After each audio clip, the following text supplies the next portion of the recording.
BA good morning students.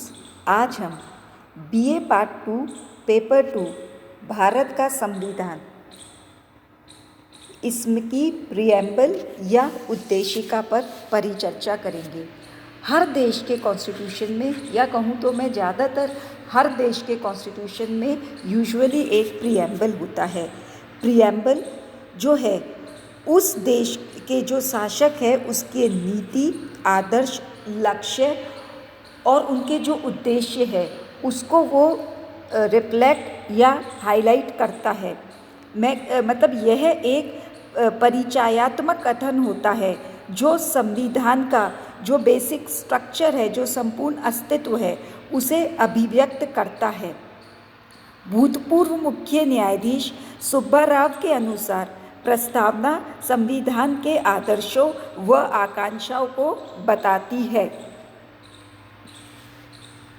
अगर मैं भारत के संविधान के प्रियम्बल की बात करूं तो उसमें लिखा गया है कि हम भारत के लोग भारत को एक संपूर्ण प्रभुत्व संपन्न समाजवादी पंथ निरपेक्ष लोकतंत्रात्मक गणराज्य बनाने के लिए तथा उसके समस्त नागरिकों को सामाजिक, आर्थिक और राजनीतिक न्याय, विचार, अभिव्यक्ति, विश्वास, धर्म और उपासना की स्वतंत्रता, प्रतिष्ठा और अवसर की समता प्राप्त करने के लिए तथा उन सब में व्यक्ति की गरिमा और राष्ट्र की एकता और अखंडता सुनिश्चित करने वाली बंधुता बढ़ाने के लिए दृढ़ संकल्प होकर अपनी इस संविधान सभा में आज तारीख 26 नवंबर 1949 ईस्वी को एतत् द्वारा इस संविधान को अंगीकृत, अधिनियमित और आत्मार्पित करते हैं। ये जो उद्देशिका है ये जो है हमारे इस जो प्रियम्बल है, ये जो प्रियम्बल है ये हमारे देश के जो संविधान निर्माता थे उनके क्या आदर्श थे उसको रिफ्लेक्ट करती है। प्रस्तावना में व्यक्त किए गए भाव जो थे ये बेसिकली बेस्ड है ऑब्जेक्टिव रेजोल्यूशन, जिसे कि संविधान सभा की पहली बैठक में पंडित नेहरू के द्वारा जो है अपनाए गए थे। अब हम इस जो उद्देशिका है, प्रियम्बल है, उसके एक एक वर्ड को समझने की कोशिश करें। जैसे हम भारत के लोग भारत को इस संविधान को अंगीकृत, अधिनियमित और आत्मार्पित करते हैं। हम भारत के लोग से क्या मतलब है कि ये जो भारत का संविधान है इसमें अल्टीमेट जो अथॉरिटी है वो भारत के लोगों में निहित है। दूसरा, ये जो संविधान है ये भारत के जो प्रतिनिधि हैं जिन्हें जनता ने इलेक्ट किया था उनके द्वारा इनका निर्माण किया गया है। और ये जो पूरा संविधान है ये भारतीय जनता की जो इच्छा है उसे रिफ्लेक्ट करता है। तो कहने का क्या मतलब है कि अल्टीमेट सॉवरेनिटी जो है वो भारत की जनता के पास है और ये जो है ये पूरा संविधान भारत की जनता की इच्छा के अनुसार ही बनाया गया है। और कि जो भारत है वो एक इकाई है और जिसमें कि सारे जो राज्य हैं भारत के वो मिलकर इसका जो है वो निर्माण करते हैं। फिर आता है प्रभुत्व संपन्न, संपूर्ण प्रभुत्व संपन्न। प्रभुत्व संपन्न का अर्थ है आंतरिक और बाह्य दृष्टि से भारत पर किसी भी विदेशी सत्ता का अधिकार नहीं है। अब जो है भारत जो है अंग्रेजों से मुक्त हो चुका है। अब अंतर्राष्ट्रीय क्षेत्र और मैं कहूँ तो इंटरनल मैटर्स में भारत अपनी इच्छा के अनुसार जो चाहे वह कर सकता है। वो किसी भी इंटरनेशनल ट्रीटी को मानने या न मानने के लिए बाध्य नहीं है। इंटरनली भी जो है आंतरिक रूप से भी कोई भी बाह्य शक्ति भारत पर दबाव डाल नहीं सकती। अब सवाल ये उठता है कि हमने एक तरफ तो बोला है कि हम सॉवरेन हैं, वहीं दूसरी ओर हमने कॉमनवेल्थ ऑफ नेशन की जो है मेंबरशिप उसे भी अपना रखी है। तो कुछ विचारकों का ये मानना है कि जो हमने कॉमनवेल्थ की मेंबरशिप अपना रखी है ये हमारी सॉवरेनिटी या प्रभुता संपन्न के साथ मेल नहीं खाती। ऐसा नहीं है। कॉमनवेल्थ की मेंबरशिप हमने इसलिए अपनाई है ताकि हमारा जो एक रिलेशन था ब्रिटिशर्स के साथ, जो एक फ्रेंडली टाइज थे, हम उसे ख़त्म करना नहीं चाहते थे। दूसरा, जो कॉमनवेल्थ की जो हेड है, जिसको हम कहते हैं क्वीन, जो ब्रिटेन की क्वीन है, जो वहाँ की हेड है, वो केवल एक सिंबॉलिक हेड है। मतलब वो सारे कॉमनवेल्थ ऑफ नेशंस की एक सिंबॉलिक हेड है। वो किसी भी देशों में जो है इंटरनली इंटरफेयर नहीं करती। इसलिए जो कॉमनवेल्थ के नेशन के मेंबरशिप होने के बावजूद भी हम जो हैं एक सॉवरेन नेशन हैं। दूसरे शब्द की बात करें तो वो है समाजवादी। ये जो समाजवादी और पंथ निरपेक्ष शब्द जो है, ये भारत के संविधान में 42nd कॉन्स्टिट्यूशनल अमेंडमेंट के द्वारा जो है उन्हें इंक्लूड किया गया था। हालांकि ये जो समाजवादी शब्द है, इसको इंक्लूड करने के लिए कॉन्स्टिट्यूएंट असेंबली में भी बहुत डिबेट और डिस्कशन हुआ था, लेकिन उस समय इस चीज़ को स्वीकारा हमारे संविधान निर्माताओं ने कि इस समय किसी एक विचारधारा को मानना फायदेमंद नहीं होगा। लेकिन 76 में जब कांग्रेस का मिसेस इंदिरा गांधी का शासन था, तब इसे इंक्लूड किया गया और ये कहा गया कि ये जो समाजवाद जो है, ये भारतीय परिस्थिति के अनुकूल होगा, न कि किसी दूसरे देश की नकल।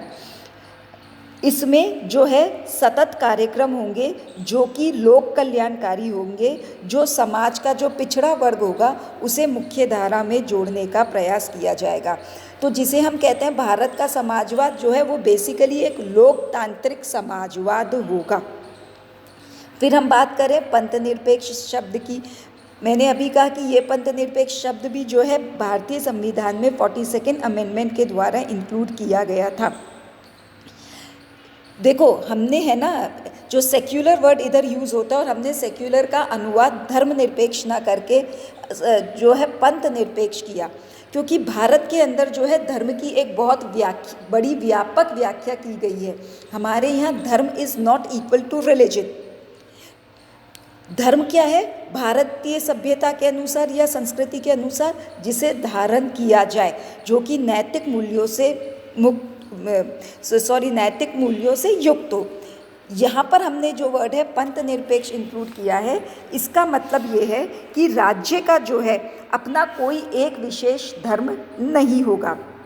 वो सभी धर्मों के प्रति सहिष्णु, मतलब सभी धर्मों के प्रति वो जो है वो उदार रवैया रखेंगे और किसी भी धर्म के अनुसार किसी भी धर्म के आधार पर जो है स्टेट कोई भी डिस्क्रिमिनेशन या भेदभाव नहीं करेगी।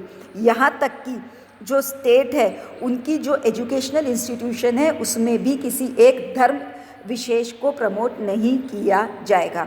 तो ये पंथ निरपेक्ष की बात भी हमारे यहाँ अपनाई गई है। फिर नेक्स्ट वर्ड है लोकतंत्रात्मक।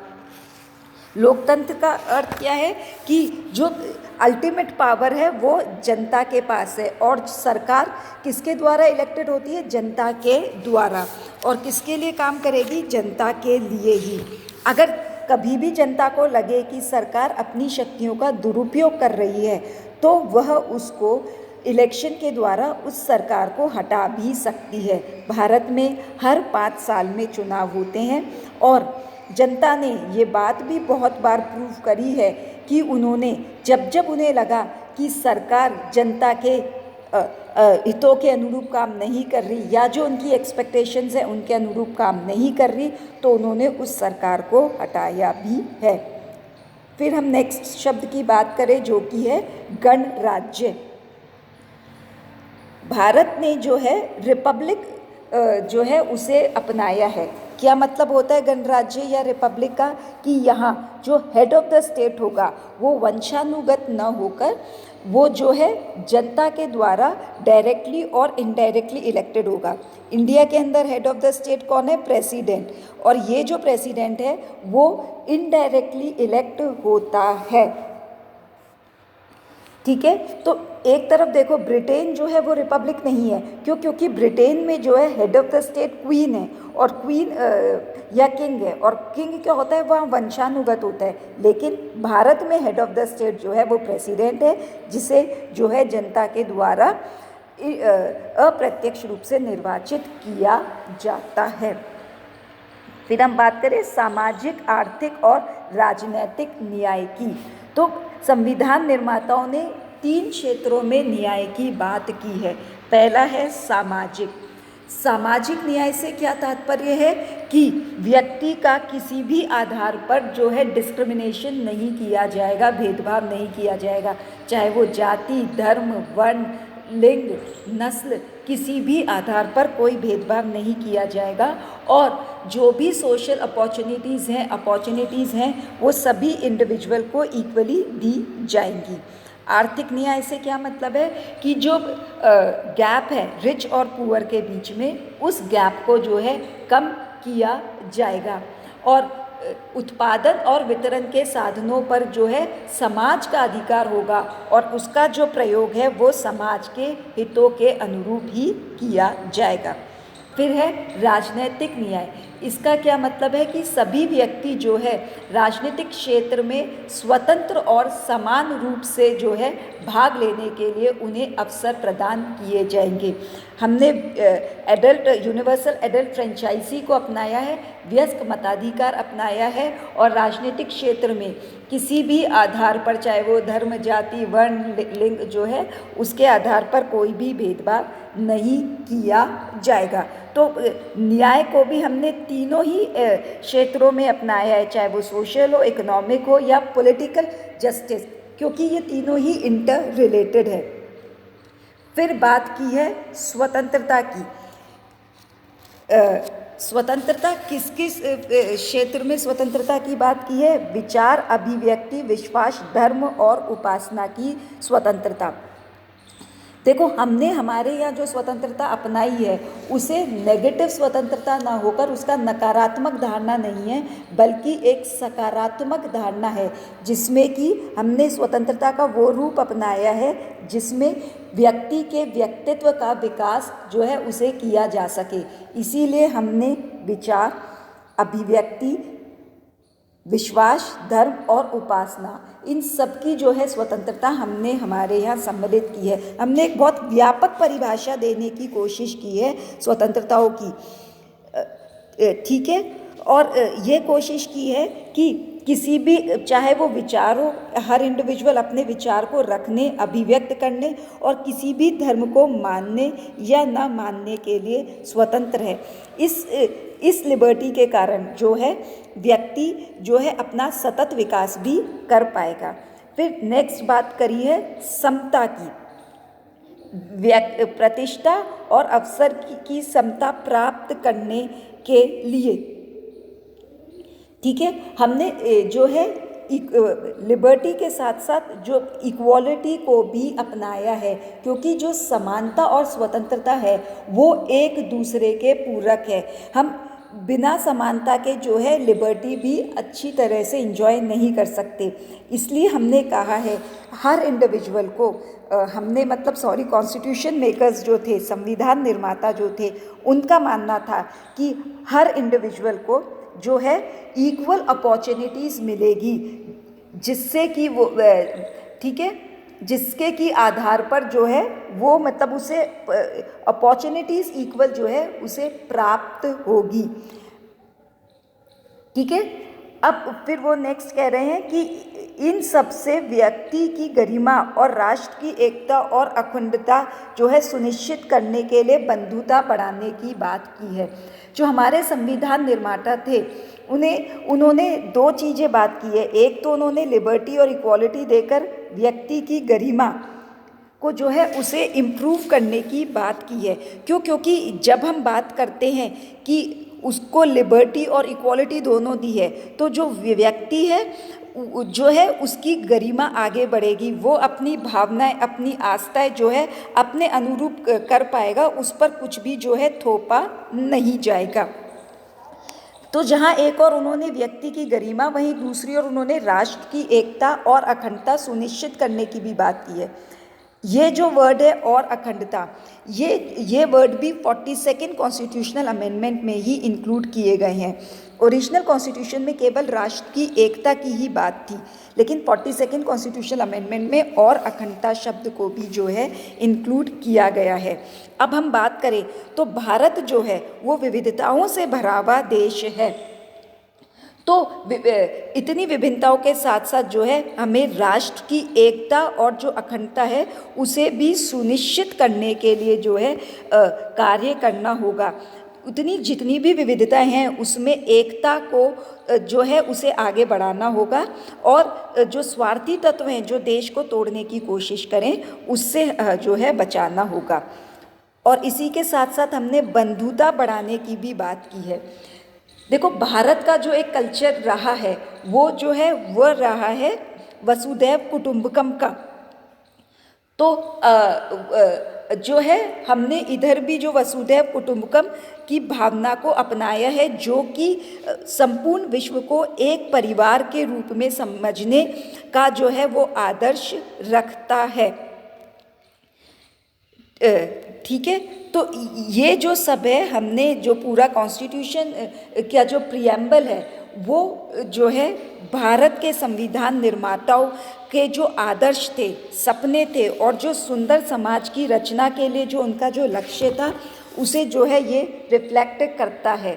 अब ये सवाल भी उठा है कि ये जो प्रियम्बल है ये कॉन्स्टिट्यूशन का पार्ट है या नहीं।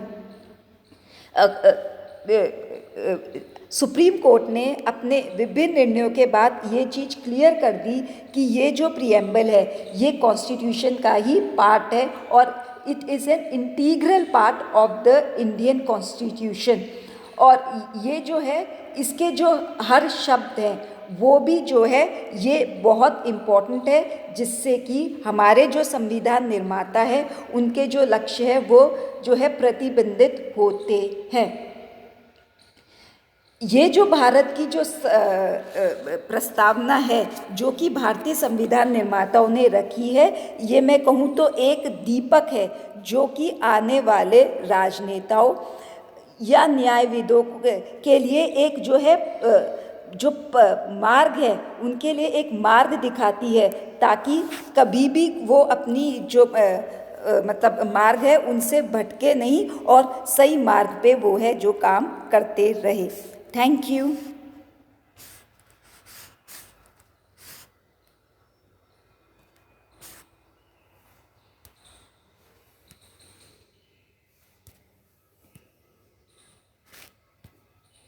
रिकॉर्ड ही नहीं हुआ।